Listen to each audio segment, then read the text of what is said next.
America is an exceptional country. When our country was founded, we crafted a constitution that Thomas Jefferson explained would serve as chains to bind the mischief of government. There's never been more mischief of government than there is right now. And the Bill of Rights, the first 10 amendments to the Constitution, are precious to every American. The Bill of Rights begins with the First Amendment. For over 2 centuries, Congress has not dared to mess with the Bill of Rights. This amendment here today, if adopted, would repeal the free speech protections of the First Amendment. Mr. Chairman, when citizens hear that, they gasp. As immune as we are to abuse of power from government, citizens are still astonished that members of Congress would dare support repealing the First Amendment.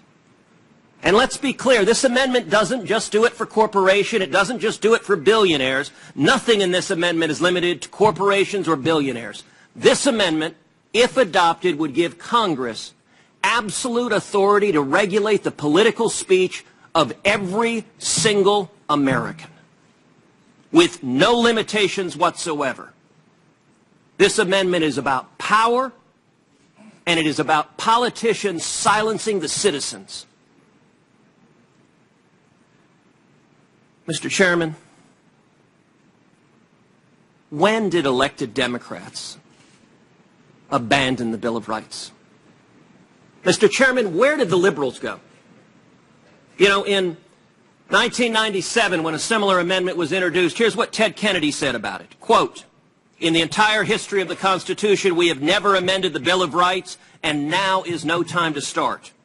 It would be wrong to carve an exception to the First Amendment. Campaign finance reform is a serious problem, but it does not require that we twist the meaning of the Constitution."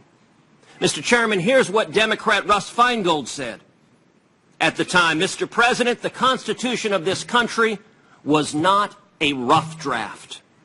We must stop treating it as such. The First Amendment is the bedrock of the Bill of Rights.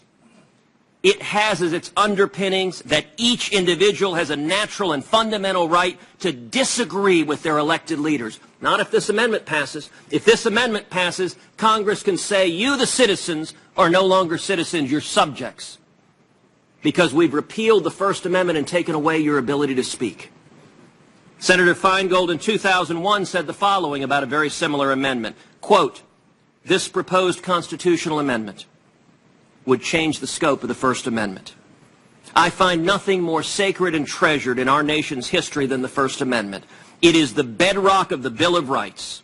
It has as its underpinnings the notion that every citizen has a fundamental right to disagree with his or her government. I want to leave the First Amendment undisturbed." Mr. Chairman, I agree with Ted Kennedy and Russ Feingold. And where are the liberals today? Why is there not a liberal standing here defending the Bill of Rights and the First Amendment?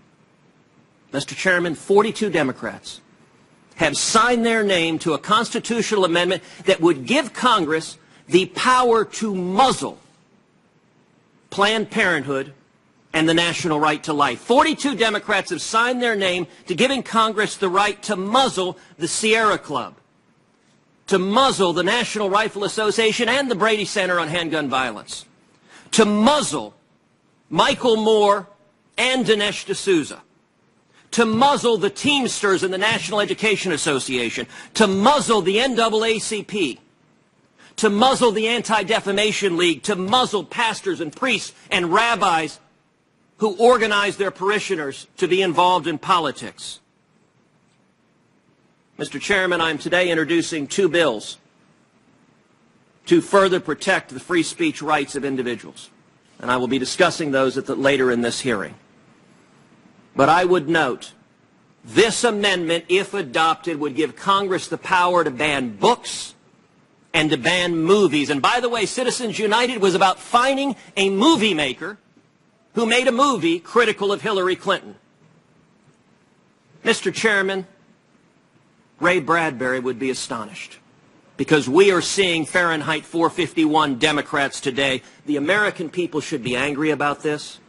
And, Mr. Chairman, the senators who put their name to this should be embarrassed that they have signed up for repealing the free speech amendments of the First Amendment. Thank you.